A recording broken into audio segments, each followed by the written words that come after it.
Chapter 1. What would you do if a stranger called to tell you your daughter was dying and the man responsible was sleeping in your bed? And before we begin, I need to know, where are you listening to this from? Tell me in the comments. Also, if you're ready for this, hit that like button, subscribe, and share this with someone who needs to see it.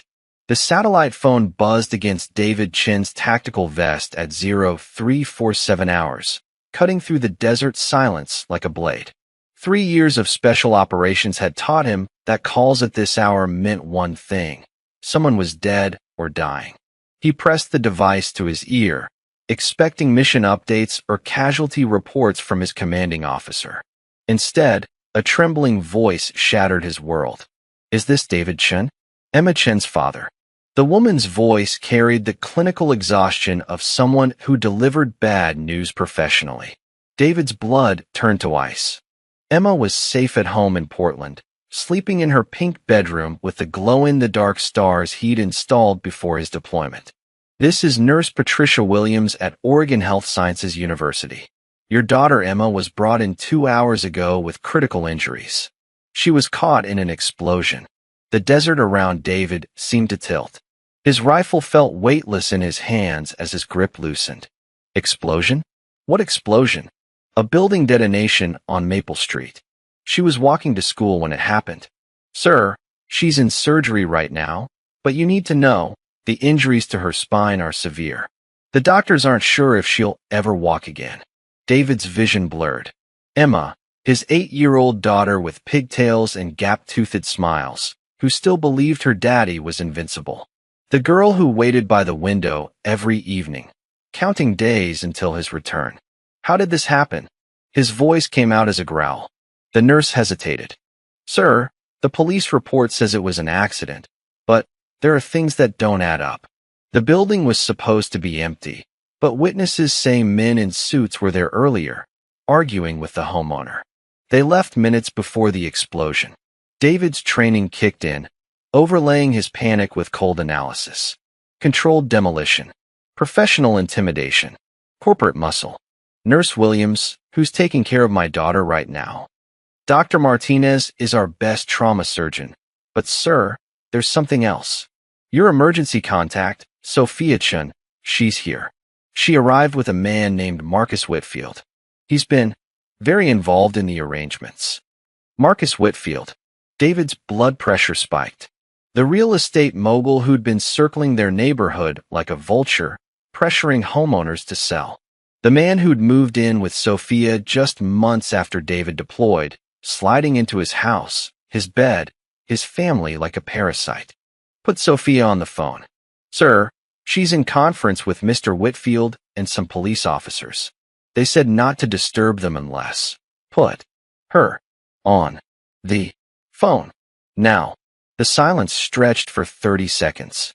David could hear muffled voices, the clinical beeping of hospital equipment, the sound of his daughter fighting for her life, while his ex-wife played house with the man who might be responsible. Sophia's voice finally came through, sugar-sweet and poisonous. "David? Oh my God, isn't this terrible? Poor Emma was just in the wrong place at the wrong time." Wrong place. David's voice dropped to a whisper, the tone that had made insurgents soil themselves in Iraq. "She was walking to school, Sophia. On her regular route. The route she's taken every day for 3 years." "Well, yes, but accidents happen. Marcus has been so helpful with the police reports and insurance." "Insurance?" David interrupted. "Our daughter is dying, and you're talking about insurance." "She's not dying, David. Don't be so dramatic. The doctors say with proper care and therapy, she might regain some mobility. Marcus knows an excellent private facility." David ended the call with enough force to crack the satellite phone's casing. Around him, his squad mates froze as they recognized the expression on their team leader's face. Sergeant Mike Rodriguez had seen that look before, right before David had single-handedly cleared a building of 12 armed hostiles. "Chin, you good?" Rodriguez asked carefully. David stood slowly, his movements deliberate and predatory. "No, I'm not good." He stripped off his tactical gear methodically. "My daughter was attacked. Some corporate piece of garbage blew up a building to intimidate a homeowner, and my 8-year-old baby got caught in the blast. He pulled out his emergency leave forms, already calculating flight times and mission parameters. Portland to Baghdad was 14 hours by military transport. He could be wheels up in 30 minutes if he pushed the right buttons. The police won't investigate properly because this Marcus character has connections. My ex-wife is more worried about insurance money than our daughter's spine. David's voice carried the cold certainty of a man who'd made a decision that would change everything. Emma's lying in a hospital bed, possibly paralyzed, while the man responsible sleeps in my house. Rodriguez stepped closer. What are you thinking, brother? David holstered his sidearm and shouldered his gear bag. I'm thinking I've spent 3 years hunting terrorists in caves. Time to hunt one who wears a suit. The desert wind carried his words away as David walked toward the helicopter landing zone. Each step measured and purposeful. He'd spent months learning patience in the sandbox, waiting for the perfect moment to strike. But this wasn't about patience anymore. This was about justice. And justice was about to land before dawn. Back at the hospital, Nurse Williams stared at the disconnected phone line, a chill running down her spine. She'd delivered bad news to thousands of family members over her 20-year career, but something about David Chin's voice in those final moments made her lock her office door and pull the blinds. She had the distinct feeling that Marcus Whitfield had no idea what was coming for him. Chapter 2. Some people think betrayal comes from enemies, but the deepest cuts always come from the people you trusted to guard your back. David's boots hit the hospital linoleum at 0523 hours, exactly 14 hours and 37 minutes after Nurse Williams' call. The military transport had pushed maximum speed across 3 time zones, but every minute felt like a lifetime while Emma fought for her future. The pediatric ICU smelled like disinfectant and broken dreams. David moved through the corridors with the silent precision of a man trained to navigate hostile territory, his civilian clothes doing nothing to hide the predator beneath. Room 314. Emma's room. Through the window, David saw his daughter's small form dwarfed by machines and tubes. Her face was pale as winter snow, purple bruises blooming across her cheek like violent flowers. Her legs lay motionless under white sheets. Too still, too quiet. The rage that had simmered for 14 hours erupted into something cold and surgical. Sir? You can't be in here without. David turned to face a security guard, his movement fluid and controlled. The guard took one look at David's eyes and stepped back instinctively. I'm her father. Oh, Mr. Chun. I'm sorry, but visiting hours don't start until... I've been in Iraq for 8 months watching my brothers die for this country while my daughter was in danger at home. David's voice carried the quiet authority of command. I'm seeing my daughter now. The guard nodded quickly and retreated. David entered Emma's room, each step measured to avoid the medical equipment surrounding her bed. Up close, the damage was worse than he'd imagined. Her right leg was immobilized in a complex brace, and the steady beep of monitors tracked vital signs that should belong to someone fighting for their life, not an 8-year-old girl. Daddy. Emma's voice was barely a whisper, but it hit David like artillery fire. Her eyes fluttered open, unfocused from medication, but unmistakably his little girl. I'm here, sweetheart. David took her small hand in his, careful not to disturb the 4 lines. Daddy's here now. It hurts, Daddy. My back hurts, and I can't feel my legs. Tears leaked from her eyes. The doctors won't tell me why I can't feel my legs. David's jaw clenched so hard he thought his teeth might crack. The doctors are going to fix you, Emma. I promise. Mommy said you couldn't come home yet. She said the army wouldn't let you. The army doesn't tell Daddy what to do when his little girl needs him. Emma's grip tightened on his hand. Daddy, I don't like Marcus. He was here earlier, and he was mean to the nice nurse. He said things about you. David's blood pressure spiked. What kind of things? He said you weren't a real soldier. He said you were just playing army while real men took care of your family. Emma's voice got smaller. Is that true, Daddy? David leaned closer, his voice gentle but firm. Emma, look at me. Daddy spent 3 years protecting people who couldn't protect themselves. That's what real soldiers do. And now I'm going to protect you. From Marcus. The question hung in the air like smoke from an explosion. 8 years old, and Emma already understood who the real threat was. From anyone who wants to hurt you. Dr. Martinez chose that moment to enter, a tired-looking man in his 50s with surgeon's hands and worried eyes. Mr. Chen, I'm Dr. Martinez. I've been treating Emma. David stood slowly, never releasing Emma's hand. How bad is it? The explosion caused severe trauma to her lumbar spine. We've stabilized the immediate damage, but Dr. Martinez glanced at Emma, then back to David. Can we speak privately? No. David's voice was final. She deserves to know what she's fighting. Dr. Martinez nodded with respect. The impact damaged several vertebrae. We've done everything we can surgically, but there's significant swelling around the spinal cord. Until that reduces, we won't know the full extent of nerve damage. Will I walk again?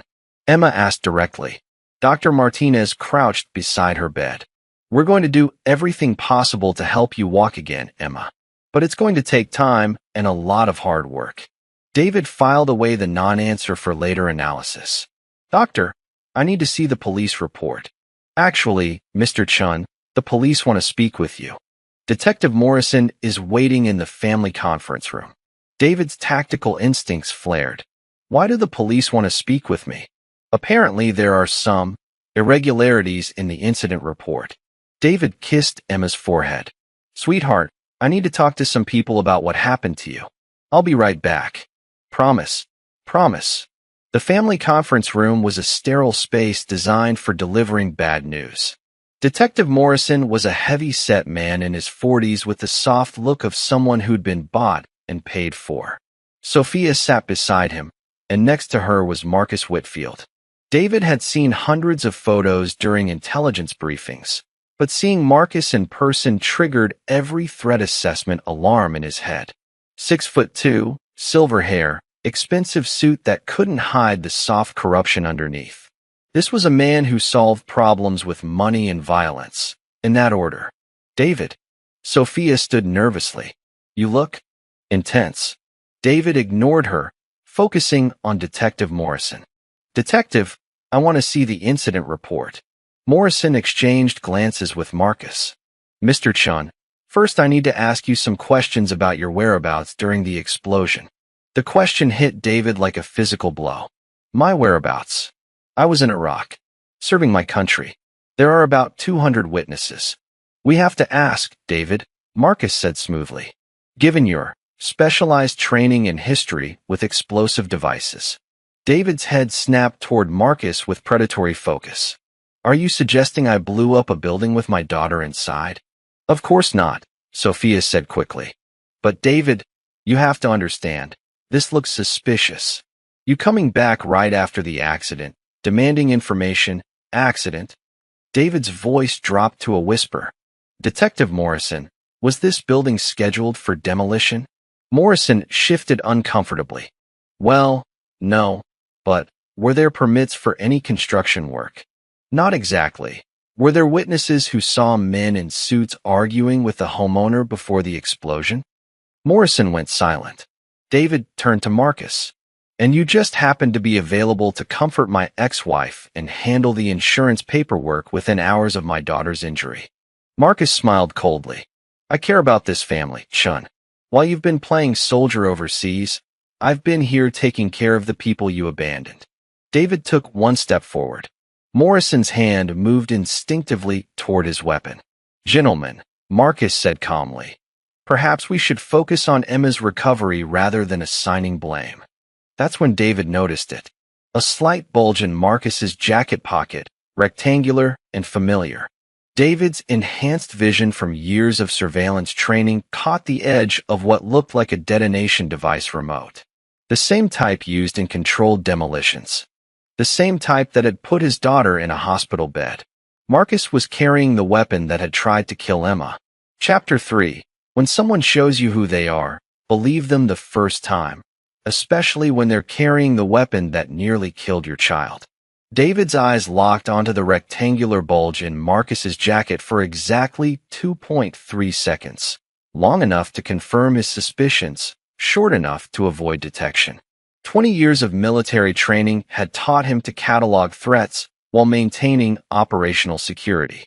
Marcus Whitfield wasn't just complicit in Emma's attack. He was the architect. "You're right, Marcus," David said, his voice carefully neutral. "Emma's recovery is what matters most." The sudden shift in David's tone caught everyone off guard. Sophia visibly relaxed. Morrison lowered his hand from his weapon, and Marcus's smile became genuinely pleased. "Exactly. I've already arranged for Emma to be transferred to a private rehabilitation facility. The best money can buy." "That's generous," David replied, filing away another crucial detail. Marcus was trying to isolate Emma, move her away from witnesses who might ask uncomfortable questions. "Well, she's practically my daughter now." Marcus placed a possessive hand on Sophia's shoulder. "We're a family." David's jaw muscles twitched, but he kept his expression calm. "Detective Morrison, I assume the investigation is ongoing?" Morrison cleared his throat nervously. "Well, actually, given the circumstances and lack of concrete evidence, we're likely to classify this as an industrial accident. Gas leak, probably." "Gas leak." David repeated the words flatly. "In a building with no gas service. These old houses, you never know what kind of jury-rigged systems." "I see." David stood slowly. "Well, I should get back to Emma. Thank you all for taking care of things." Sophia looked surprised by his cooperation. "David, I'm glad you're being reasonable about this." "I'm always reasonable, Sophia." David's smile never reached his eyes. "I just want what's best for Emma." As David left the conference room, he felt Marcus's gaze boring into his back. Good. Let the predator think his prey was broken and compliant. David had work to do. For the next 6 hours, David played the role of grieving father perfectly. He sat beside Emma's bed, read her stories, and spoke softly with nurses about her condition. To outside observers, he looked defeated, focused only on his daughter's immediate needs. But David's mind was operating on multiple levels simultaneously. While reading Emma, Charlotte's Web, he memorized the shift changes of hospital security. During conversations with Dr. Martinez, he identified which staff members seemed uncomfortable discussing the accident. When Sophia visited with Marcus, David cataloged every word, every gesture, every tell that revealed their true relationship dynamic. Marcus wasn't just Sophia's boyfriend. He was her handler. At 18:47 hours, David kissed Emma goodnight and left the hospital through the main entrance. Hospital cameras tracked him walking to the parking garage, getting into a rental car, and driving toward downtown Portland. What the cameras didn't show was David parking the rental car in a public garage and walking 6 blocks to a military surplus store owned by Tommy Rodriguez, brother of his squad mate Mike. "Chun, what the hell are you doing stateside?" Tommy looked up from inventory, his expression shifting from surprise to concern as he took in David's appearance. "I need gear, Tommy. Surveillance equipment. Communications. Urban reconnaissance package." Tommy studied David's face. "This about Emma?" David had called Mike from the plane. Word traveled fast in the special operations community. "This is about justice." Tommy nodded once and locked the front door. "Back room. What kind of timeline?" "I need to be operational by tomorrow night." For the next 2 hours, David assembled a comprehensive intelligence package. Night vision equipment, parabolic microphones, digital cameras with telephoto lenses, electronic surveillance devices, and communication gear that would let him monitor police frequencies. Most importantly, Tommy provided detailed city maps and building schematics for Marcus's known properties. "Chun," Tommy said as David prepared to leave, "Mike told me what happened. That little girl doesn't deserve this." "No, she doesn't. You need backup on this." David considered the offer. Having Mike's brother involved would provide tactical advantages, but it would also put another family at risk. This one's mine, Tommy. But if I don't check in every 12 hours, I'll know something went wrong. Tommy handed David a secure satellite phone. Watch your six, brother. David spent the remainder of the night conducting preliminary reconnaissance. Marcus lived in a fortified compound in the hills overlooking Portland, with private security and multiple escape routes. His construction company operated from a downtown office building with extensive surveillance systems. But everyone had patterns. Everyone had vulnerabilities. As dawn broke over Portland, David sat in his rental car, studying photographs he'd taken during the night surveillance. Marcus Whitfield's routine was about to become David's obsession. The predator had made one critical mistake. He'd attacked David's daughter while David was thousands of miles away, assuming distance meant safety. Marcus was about to learn that distance was just another tactical problem to solve, and David Chin specialized in solving problems. Chapter 4. They say revenge is a dish best served cold, but sometimes justice requires the precision of a surgical strike delivered with overwhelming force. David had been watching Marcus Whitfield's construction site for 72 hours, learning patterns, identifying weaknesses, cataloging every face that entered and left the compound. The abandoned warehouse across the street provided perfect overwatch position, and Marcus's security team had grown complacent after years of intimidating unarmed homeowners. Tonight, that complacency would cost them everything. At 2,147 hours, David moved like smoke through the construction site's perimeter. 20 years of special operations had taught him that the most effective attacks began long before the enemy realized they were under assault. He'd spent 3 days studying guard rotations, camera blind spots, and the psychological profiles of Marcus's crew. The two men responsible for Emma's explosion were working the night shift. David had identified them through facial recognition software and witness descriptions.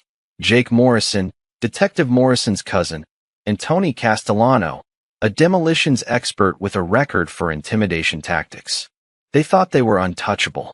David slipped past the perimeter fence using techniques learned in Iraq, moving through shadows that seemed to bend around his black tactical gear. The construction site was a maze of equipment and half-built structures, but David had memorized every inch during his reconnaissance. Morrison and Castellano were drinking coffee in the site trailer, reviewing building schematics and laughing about something on Morrison's phone. Through the window, David could see photos of Emma's accident scene on the screen. They were laughing at his daughter's pain. David's tactical approach was textbook special operations: isolate, disorient, dominate. He cut the trailer's power lines with surgical precision, plunging the interior into darkness. Emergency lighting kicked in, casting everything in hellish red. What the hell? Morrison's voice carried panic as he fumbled for his flashlight. David's voice came from the darkness outside, amplified through a tactical speaker system that made it impossible to locate his position. Jake Morrison, Tony Castellano, you have 60 seconds to exit the trailer with your hands visible. Both men grabbed weapons. Morrison a pistol, Castellano a shotgun. Standard response for men who'd never faced a professional operator. Who's out there? Castellano shouted. This is private property. 50 seconds. David activated infrared strobes that turned the construction site into a disorienting maze of flashing lights visible only through night vision. To Morrison and Castellano, the world had become a dark nightmare punctuated by sounds they couldn't identify. Call the cops, Morrison hissed. I am the cops, you idiot. 40 seconds. David's voice now seemed to come from multiple directions simultaneously, thanks to speakers he'd positioned throughout the site during his reconnaissance. Psychological warfare was about destroying the enemy's ability to think clearly. Morrison kicked open the trailer door and fired 3 shots into the darkness. The muzzle flash destroyed his night vision and revealed his position to David, who was observing from an elevated position 60 yards away. 30 seconds. Castellano joined Morrison outside, both men back-to-back in a defensive position that would have been effective against normal criminals. But David wasn't normal, and he wasn't a criminal. He was a force of nature with military precision. 20 seconds. David triggered the construction site's emergency lighting system, which he'd rewired during his infiltration. Blinding white lights flooded the area from every direction, destroying Morrison and Castellano's vision completely. Both men fired wildly at shadows, their shots echoing through the night like thunder.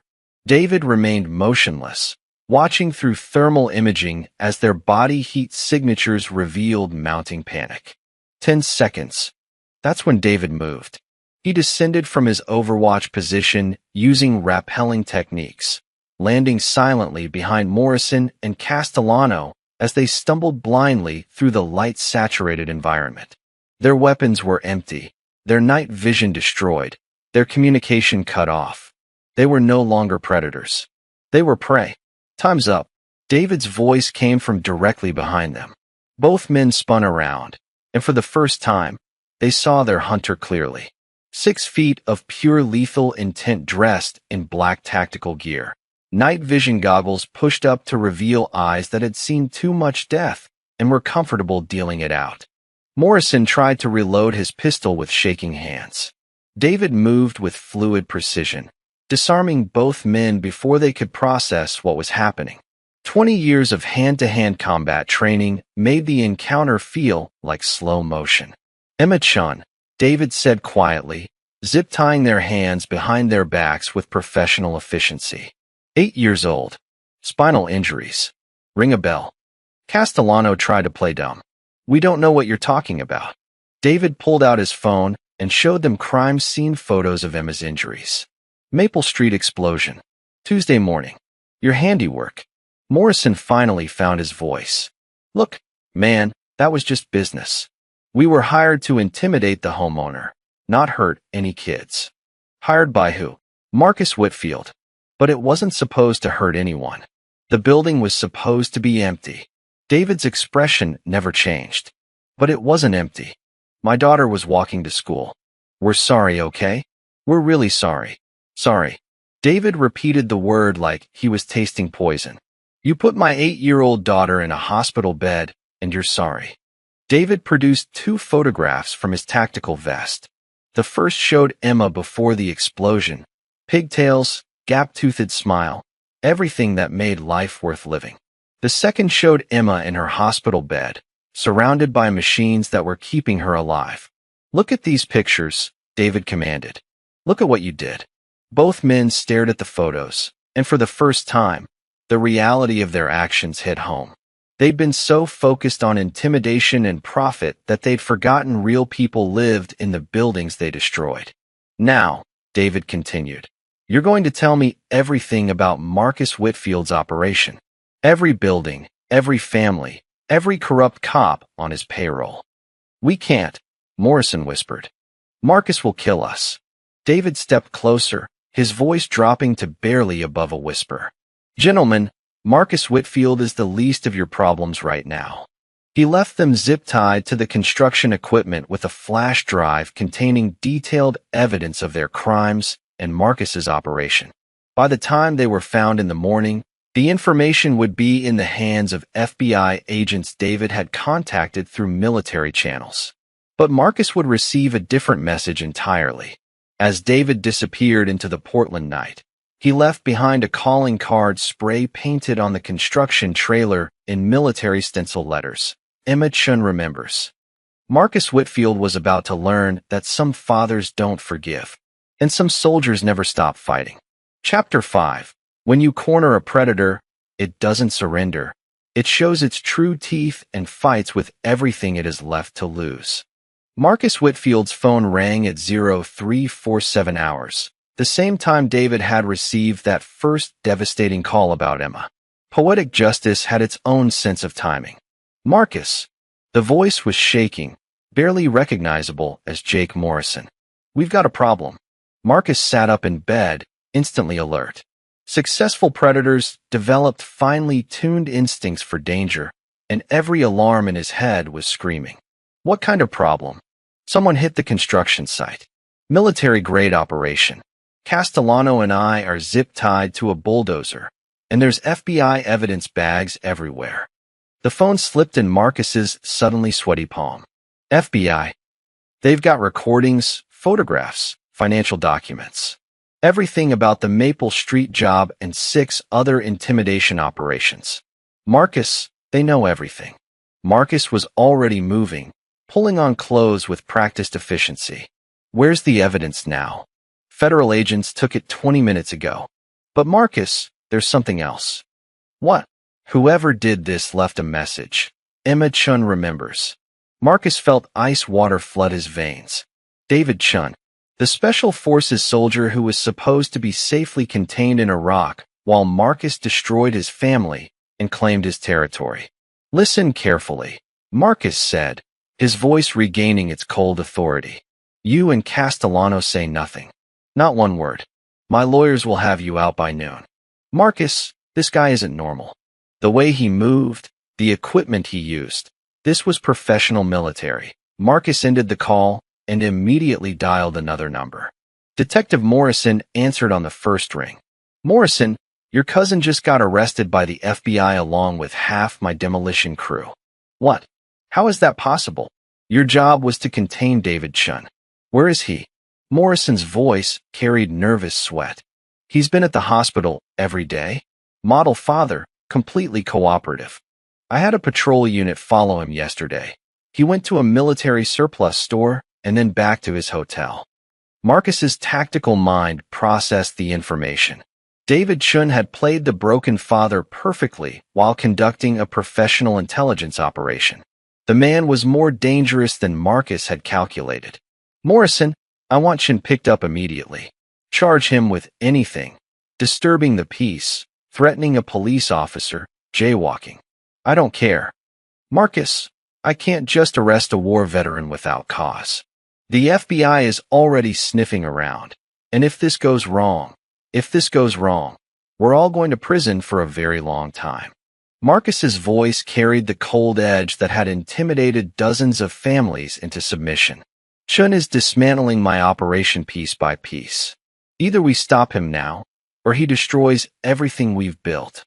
Marcus hung up and walked to his bedroom window, staring out at the Portland skyline he'd spent 5 years dominating. David Chun had drawn first blood, but Marcus hadn't survived in the corporate warfare arena by backing down from fights. Time to escalate. Within an hour, Marcus had mobilized resources that most people didn't know existed.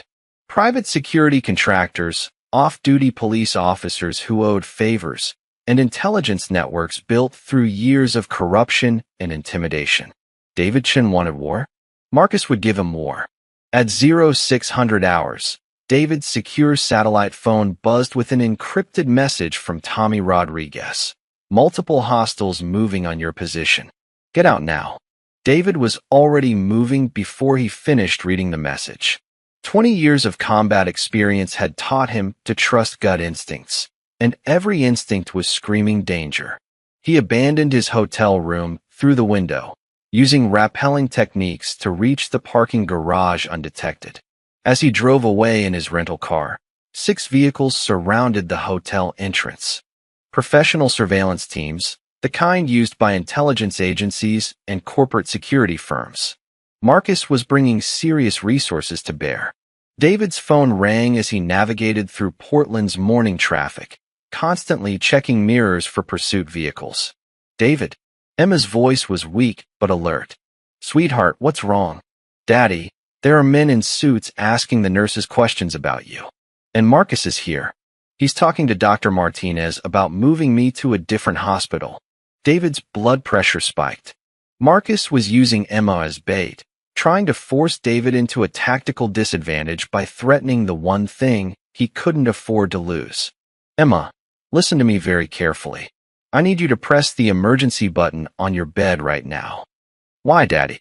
Because Daddy needs all the doctors and nurses to come check on you immediately. Can you do that for me? Okay. David heard the emergency alert activate through the phone. Within seconds, Emma's room would be flooded with medical staff, making it impossible for Marcus to move her without witnesses. Daddy, they're coming. Lots of people. Good girl. Emma, I need you to stay exactly where you are until Daddy comes to get you. Don't go anywhere with anyone except Dr. Martinez, okay? Okay, Daddy. Are you coming soon? David checked his rearview mirror and spotted two pursuit vehicles maintaining professional distance. Marcus had turned this into a hunting operation with Emma as the ultimate prize. Yes, sweetheart. Daddy's coming. But first, David needed to send Marcus a message that would shift the tactical equation permanently. Some lines, once crossed, could never be uncrossed. And Marcus had just crossed the most dangerous line of all. Chapter 6. The moment you threaten a soldier's child, you transform from predator to prey, and some prey deserves no mercy. David's tactical assessment was crystal clear. Marcus had escalated beyond intimidation into direct action against Emma. That changed everything. This was no longer about justice for past crimes. This was about immediate threat neutralization. The pursuit vehicles maintained professional distance as David navigated through downtown Portland, but his military training allowed him to identify patterns invisible to civilian eyes. Three-vehicle rotation, communication protocols, and positioning that suggested corporate security rather than law enforcement. Marcus was hunting him with private contractors. David activated his secure communication system. Tommy, I need immediate extraction and safe house protocols. Copy that. Warehouse District, Pier 47. 20 minutes. David changed direction using evasion techniques learned in urban warfare training. He led the pursuit team through a maze of industrial streets before executing a high-speed turn into an abandoned shipping facility. The pursuing vehicles lost visual contact for exactly 90 seconds. That was enough time for David to disappear. When the security team reached the shipping facility, they found David's rental car abandoned with the engine still running. Professional search teams spent 40 minutes combing the area before admitting their target had evaporated. What they didn't know was that David had transferred to a motorcycle Tommy had positioned as emergency transport. While they searched warehouses, David was already moving toward Marcus's compound using routes he'd memorized during reconnaissance.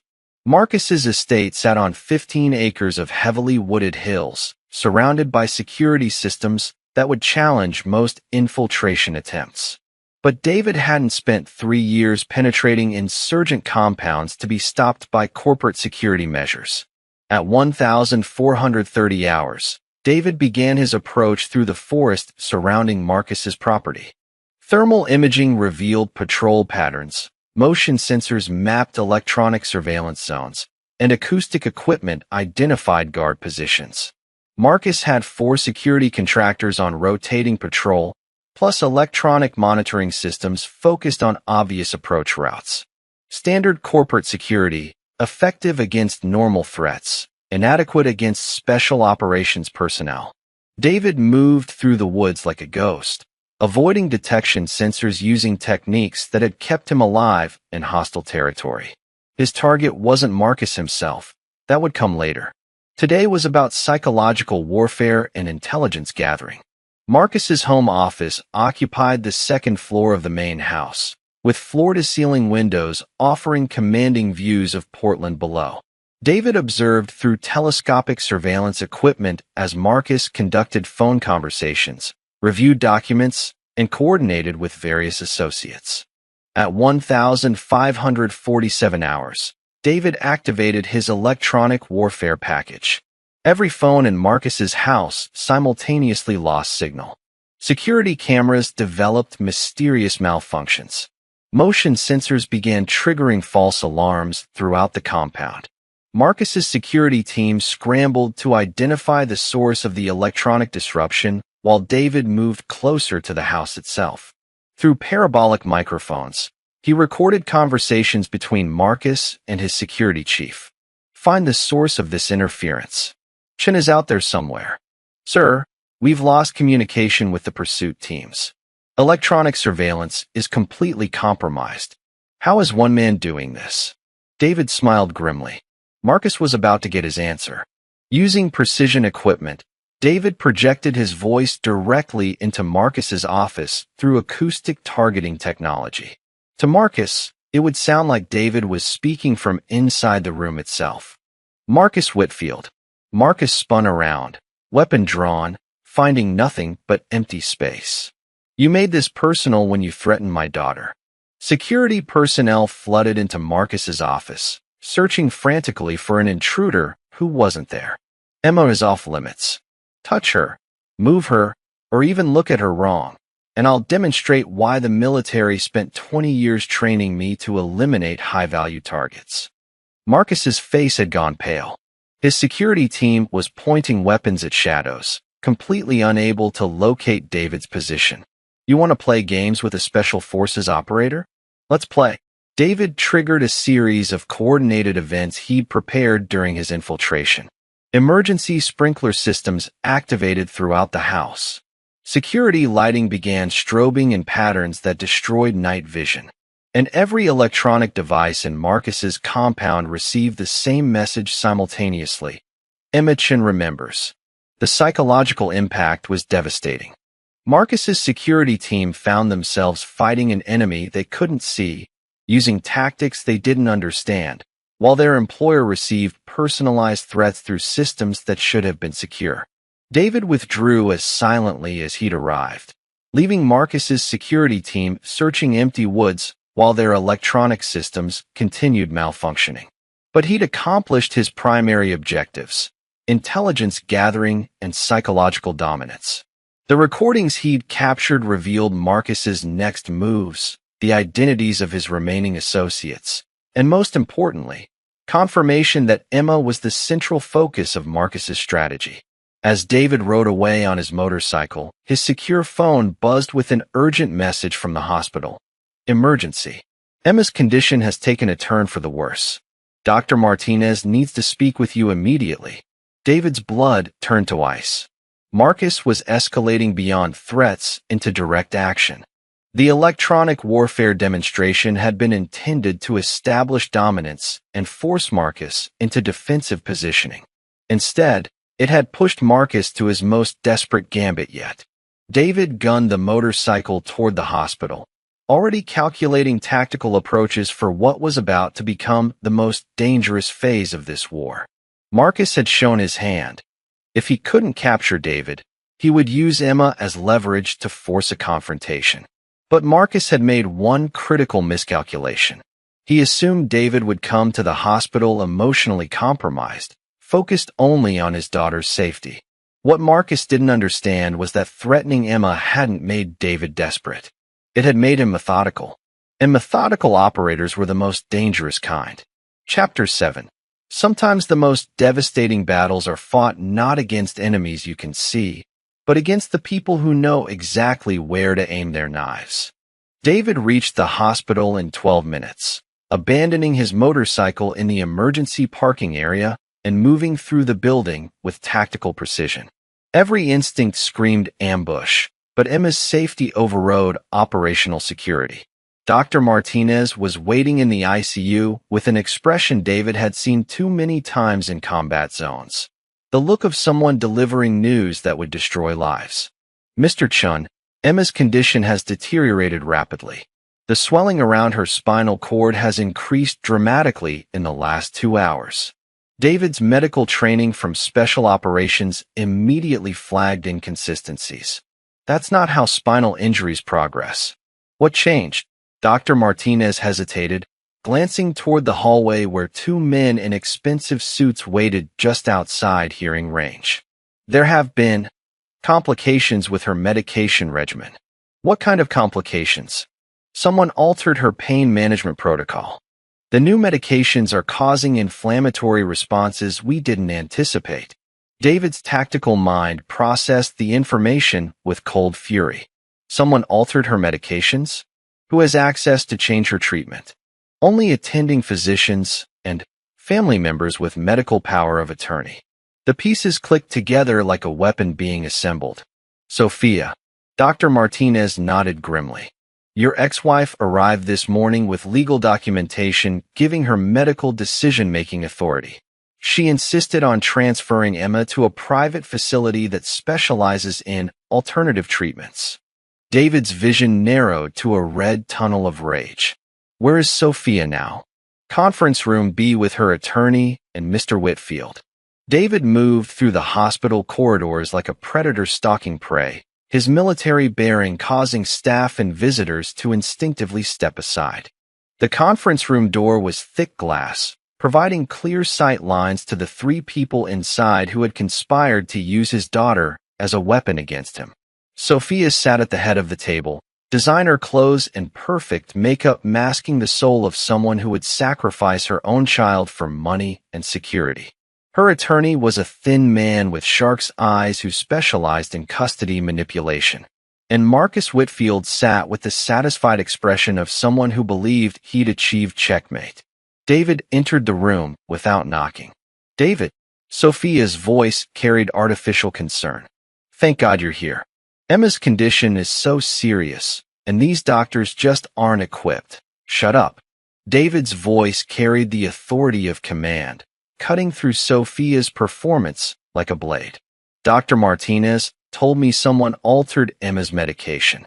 Marcus leaned back in his chair with predatory satisfaction. David, you need to understand that Emma requires specialized care. The kind of care that costs serious money. Money you're providing. I care about this family. While you've been playing soldier, I've been here building a life with Sophia and Emma. David turned to his ex-wife with cold analytical focus. You poisoned our daughter. I didn't poison anyone. Sophia's mask slipped, revealing the desperation underneath. The new medications might help her walk again. The doctors at the private facility specialize in experimental treatments. Experimental treatments that require isolating her from witnesses who might ask uncomfortable questions. The attorney finally spoke. Mr. Chun, legally speaking, your ex-wife has every right to make medical decisions for Emma. Your military service record shows extended deployments and psychological evaluations that could be interpreted as David moved with fluid precision, placing himself directly in front of the attorney with invasion of personal space techniques designed to trigger fight-or-flight responses. Are you threatening to use my service record against me? The attorney's confident demeanor cracked. I'm simply stating legal facts. Legal fact. I've spent 20 years eliminating threats to American families. Legal fact. Someone just tried to kill my daughter using medical sabotage. Legal fact. You're sitting in a room with the people responsible. Marcus stood slowly, revealing his true nature for the first time. Gone was the polished businessman facade. What remained was something cold and calculating that had survived by destroying anyone who opposed him. David, let's be honest about what's happening here. You lost your family because you chose the military over them. Emma's accident was tragic, but it's given me the opportunity to provide stability that you never could. Stability. David repeated the word like he was examining poison. Is that what you call blowing up buildings with children inside? Accidents happen in construction. What matters is how we respond to them. David pulled out his phone and activated a recording he'd captured during electronic surveillance of Marcus's compound. Marcus's voice filled the room. Find the source of this interference. Chin is out there somewhere. Sir, we've lost communication with the pursuit teams. Electronic surveillance is completely compromised. How is one man doing this? Sophia's face went white as she realized the implications. Marcus had been hunting David while pretending to care for Emma. You've been using me, she whispered. Marcus's expression didn't change. I've been protecting this family from a dangerous man with military training and obvious psychological issues. David activated another recording, this one from Marcus's phone conversations. Morrison, I want Chin picked up immediately. Charge him with anything. Disturbing the peace, threatening a police officer, jaywalking. I don't care. The attorney started gathering his papers, recognizing that his client had just been exposed as something far more dangerous than a custody dispute. Sophia, David said quietly, he's not trying to save Emma. He's trying to use her to control me. Sophia looked between David and Marcus, finally seeing the truth she'd been paid to ignore. Marcus, you said David was dangerous. You said he might hurt Emma. He is dangerous. Look at what he did to my construction site. What did you do to his daughter first? The question hung in the air like smoke from an explosion. For the first time since David had entered the room, Marcus looked genuinely uncertain. David stepped closer to Sophia, his voice gentle but firm. Emma is dying because someone altered her medications. Someone with medical power of attorney. Someone who stands to profit from keeping her isolated and dependent. Sophia's hands started shaking as the full scope of Marcus's manipulation became clear. You said the new medications would help her walk. They will, Marcus said smoothly. At the private facility, with proper care, the private facility you own, David interrupted. The one where patients sometimes have accidents. The one where you bill insurance companies for treatments that don't exist. Marcus's mask finally slipped completely, revealing something predatory and desperate. You have no idea what you're dealing with, Chun. This goes deeper than you imagine. David smiled with the cold satisfaction of someone who'd just confirmed his final piece of intelligence. Actually, Marcus, I know exactly what I'm dealing with. He pulled out a thick folder of documents and photographs, the evidence he'd been gathering for days. I know about the insurance fraud. I know about the families you've intimidated. I know about the building inspectors you've bribed. And I know about the military records you accessed illegally to plan my daughter's attack. Marcus went very still. What military records? The deployment schedules that told you exactly when I'd be out of country. The psychological profiles you used to predict my responses. The tactical assessments that made you think you could use Emma as leverage. The room fell silent as everyone processed the implications. This hadn't been a random accident or even opportunistic revenge. This had been a targeted military operation against a soldier's family. And David Chun was about to respond accordingly. Chapter 8. The deadliest lies are the ones that contain just enough truth to make you believe everything else that follows. David spread the photographs across the conference table like evidence in a war crimes tribunal. Each image told part of a story that went back months before Emma's accident, revealing a conspiracy that made Marcus's real estate intimidation look like amateur hour. Marcus Whitfield, David said, his voice carrying the cold authority of someone presenting a death sentence. Real name, Marcus Volkov, former KGB operative turned private contractor. Marcus's carefully constructed facade cracked completely. The polished businessman disappeared, replaced by something far more dangerous, a professional killer with decades of experience eliminating problems. You've been monitoring my family for 8 months. Phone records, financial transactions, Emma's school schedule. David placed surveillance photos showing Marcus's team watching Emma walk to school. This was never about real estate. Sophia stared at the images with growing horror. Emma's accident, you planned it? Not an accident, David continued. A precision operation designed to neutralize a specific threat while I was deployed and unable to respond. Marcus finally spoke, his accent carrying traces of Russian that had been buried under years of American corporate polish.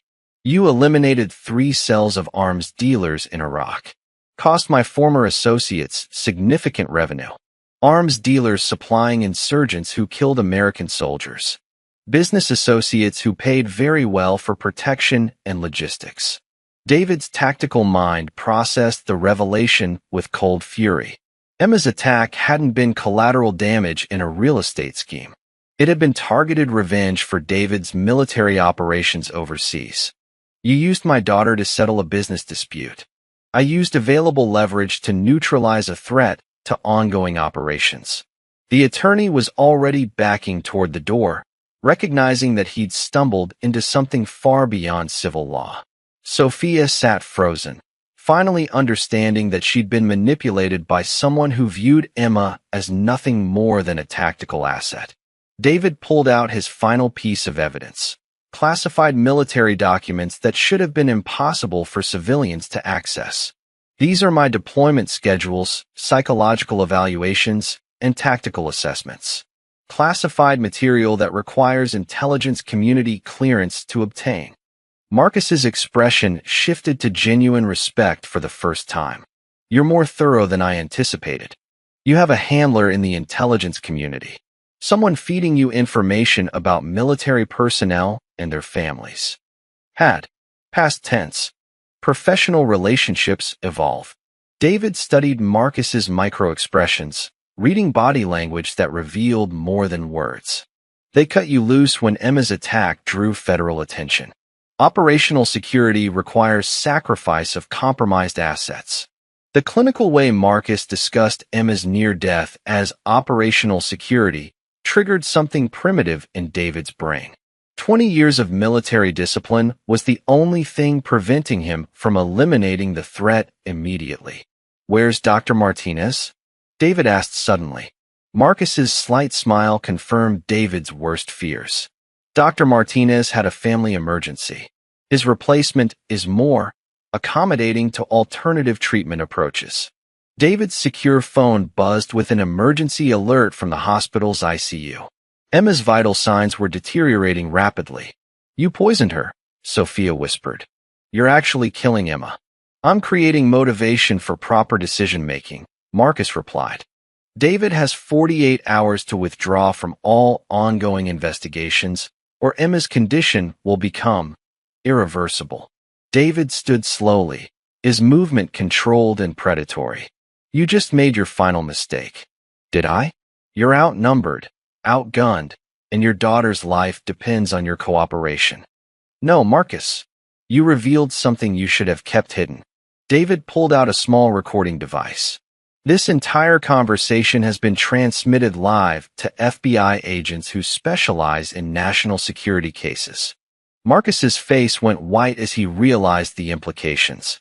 His confession to planning Emma's attack, admitting to intelligence community connections, and threatening a federal witness had just been recorded and transmitted to federal law enforcement.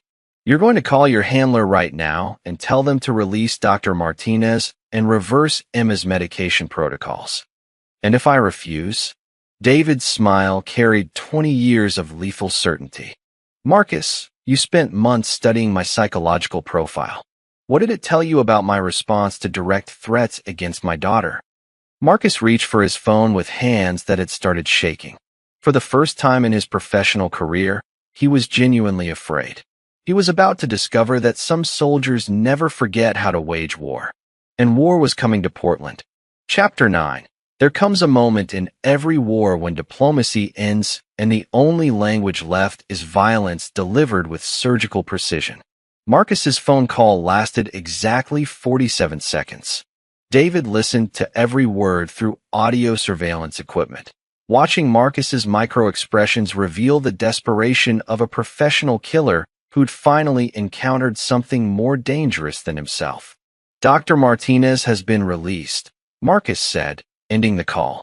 Emma's medications will be corrected within the hour. Good. Now we discuss terms.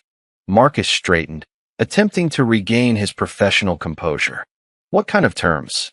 You're going to disappear. Tonight. Permanently. Take your intelligence handlers, your corrupt cops, and your intimidation network and vanish from Portland.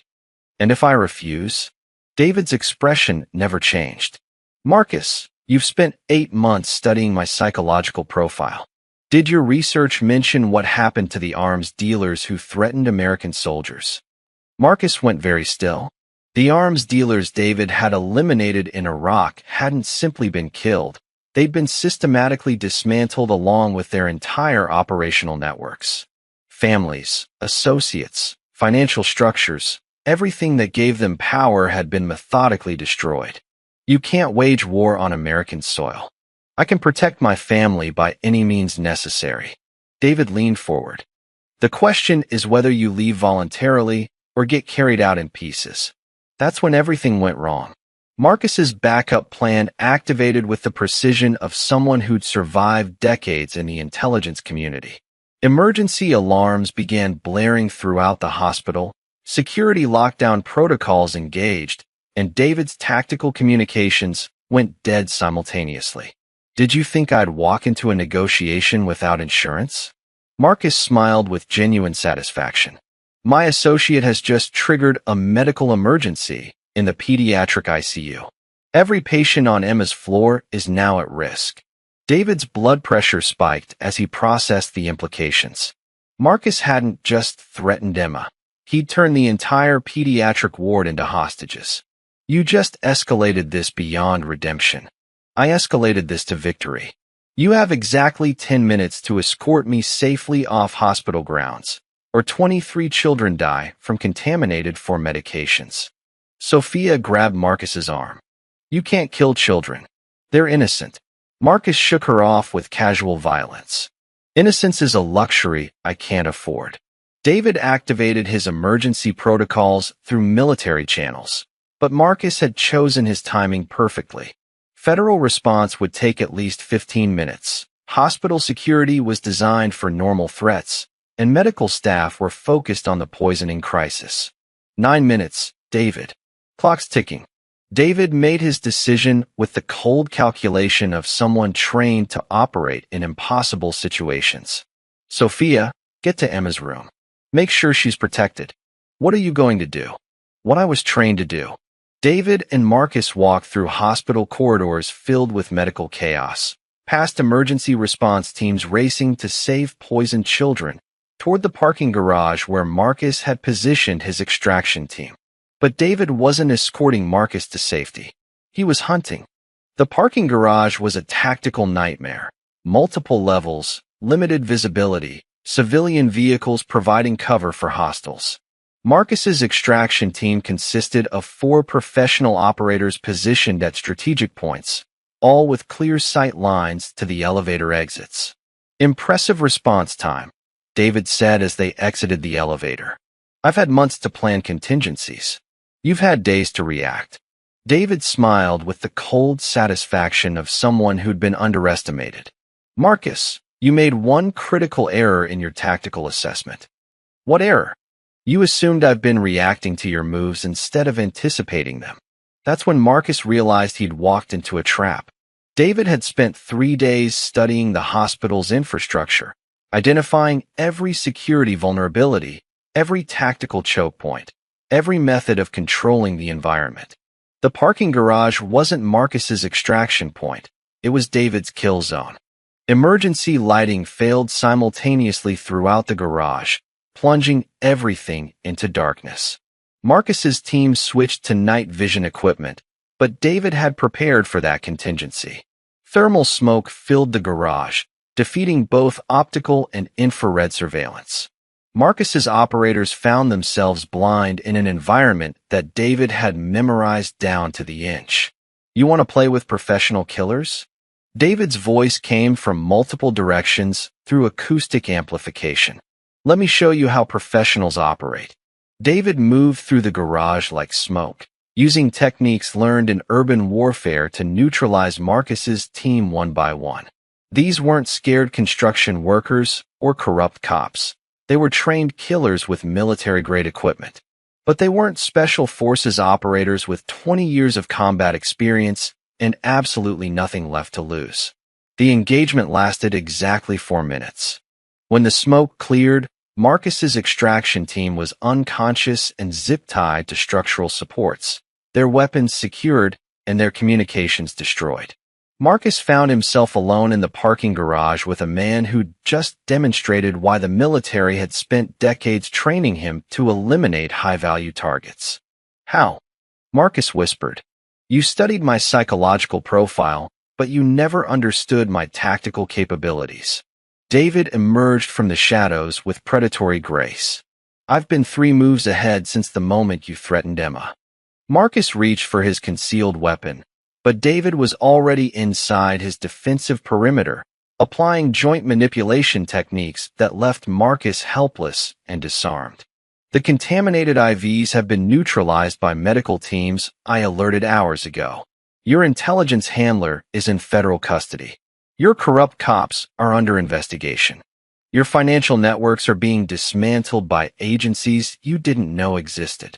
Marcus stared at David with genuine disbelief. Impossible.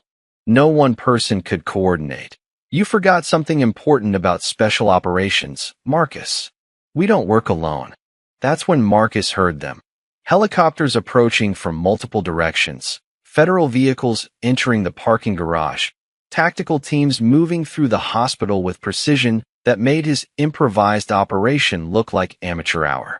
David had spent days coordinating with military and federal resources, using Marcus's own surveillance to feed him false intelligence while preparing a comprehensive takedown operation. You have one choice remaining, David said, keeping Marcus immobilized with professional efficiency. Cooperate completely with federal investigators, or I demonstrate why targeting soldiers' families is considered an act of war. Marcus looked into David's eyes and saw something that made professional killers wake up screaming. Absolute certainty that death was not only possible, but inevitable. I'll cooperate. Good choice. Federal agents flooded the parking garage as David zip-tied Marcus with the same precision he'd used on the construction workers. But this wasn't about revenge anymore. This was about ensuring that Emma Chun could grow up in a world where predators learned to fear the consequences of their actions. And Marcus Volkov was about to spend the rest of his life providing that education. Chapter 10. Sometimes justice isn't about punishment. It's about proving that love is stronger than fear, and that some things are worth fighting for no matter the cost.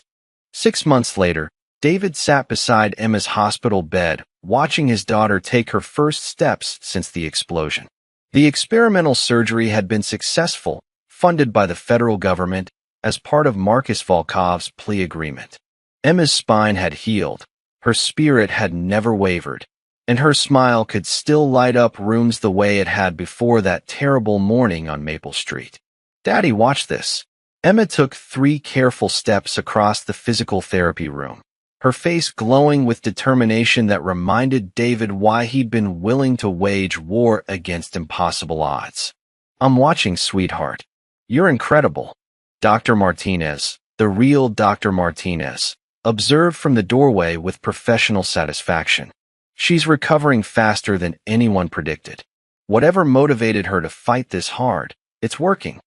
David knew what had motivated Emma, the absolute certainty that her father would never stop fighting for her. That knowledge had carried her through months of painful rehabilitation, experimental treatments, and the slow process of rebuilding trust in a world that had tried to destroy her. Can I go home soon, Daddy? Very soon. The doctors say maybe next week. Home was a new house in a quiet neighborhood where children walked to school without fear of corporate intimidation or corrupt officials. The insurance settlement from Marcus's criminal organization had provided more than enough for a fresh start. But David had learned that money couldn't buy back innocence or erase nightmares. What mattered was that Emma was alive, healing, and surrounded by people who would protect her. The federal investigation had unraveled Marcus's network completely. 12 corrupt police officers, 4 building inspectors, 6 construction company executives, and a deputy director in the intelligence community had been arrested and prosecuted. The insurance fraud schemes had bilked taxpayers out of millions, but the real crime had been the systematic intimidation of families who just wanted to keep their homes. Marcus Volkov himself had received life imprisonment without parole after cooperating fully with federal prosecutors. His testimony had exposed similar operations in 6 other cities, leading to the dismantling of a nationwide network of corporate intimidation and corruption. But the most satisfying outcome had been watching Sophia rebuild her relationship with Emma. The crisis had stripped away the material desires and social climbing that had made her vulnerable to Marcus's manipulation. She was learning to be a mother again, putting Emma's needs ahead of her own ambitions. David. Sophia appeared in the doorway, carrying flowers and wearing the kind of clothes that prioritized comfort over fashion. How's our girl doing today? Better than yesterday. Stronger than last week. They developed a professional co-parenting relationship based on Emma's welfare rather than their past failures. David would never forgive Sophia for what she'd allowed to happen, but he could work with her to ensure Emma had the stable family she deserved. Mommy, Emma turned carefully, maintaining her balance with the determination of someone who'd fought too hard to give up now. I walked 6 steps today. I saw. You're amazing, sweetheart. David watched mother and daughter embrace, remembering a time when he'd thought this moment might never happen. The specialists had warned that Emma might never walk again, might never recover from the psychological trauma, might never trust adults to keep her safe. But children were more resilient than adults gave them credit for. Emma had learned that sometimes bad people did terrible things, but good people would always fight back. Her father had taught her that love was stronger than fear, and that lesson would carry her through whatever challenges life brought. Daddy, tell me the story again. Which story? About how you came home to save me. David had told this story dozens of times, carefully edited for an 8-year-old's understanding. Emma knew that bad men had hurt her, that her daddy had stopped them, and that good people had made sure the bad men couldn't hurt anyone else. She didn't need to know about the violence, the federal investigations, or the professional killers who'd used her as leverage. She needed to know that she was loved, protected, and worth fighting for. Well, Daddy was very far away when he got a phone call that his little girl needed help. As David told the story, he reflected on how completely his life had changed. The military had offered him early retirement with full benefits after classified debriefings about the Volkov network. He'd accepted, choosing to focus on Emma's recovery rather than overseas deployments. Tommy Rodriguez had offered David a partnership in the military surplus business, providing steady income while allowing him to stay close to home. The work was satisfying in a different way, helping other veterans transition to civilian life, providing security consulting for families who'd been threatened by corporate intimidation.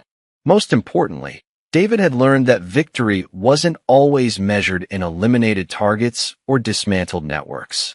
Sometimes victory was an 8-year-old girl taking her first steps after doctors said she might never walk again. And then what happened, Daddy? Then Daddy made sure that nobody would ever hurt his little girl again. And we lived happily ever after? David looked at Emma's bright eyes, full of hope and trust and absolute faith that her father could protect her from anything. She'd been through more trauma than most adults could handle, but she'd emerged stronger and more compassionate. Yes, sweetheart, we lived happily ever after. That evening, after Emma had fallen asleep surrounded by stuffed animals and medical equipment, David stood on the hospital balcony looking out at Portland's skyline. The city looked peaceful in the twilight, families settling in for dinner and homework and bedtime stories. Somewhere out there, other predators were making plans to intimidate families, corrupt officials were taking bribes, and corporate monsters were calculating how much suffering they could cause for profit. But they would think twice now. Word had spread through certain communities that threatening soldiers' families carried consequences that went far beyond legal prosecution. David Chun had demonstrated that some fathers would wage war to protect their children, and that war would be fought with professional precision until justice was served. His secure phone buzzed with a message from FBI Special Agent Rodriguez, no relation to Tommy. Another family in Seattle is being intimidated by corporate interests with police connections. Interested in consulting work. David looked through the hospital window at Emma sleeping peacefully, surrounded by flowers from neighbors, drawings from classmates, and get-well cards from soldiers he'd served with overseas. She was safe. She was healing. She was loved. And David Chun was ready to make sure other families had the same chance at happiness. He typed back, "Send me the details." Some fights were worth continuing, even after victory had been achieved. What did you think of David's journey? Share your thoughts in the comments below.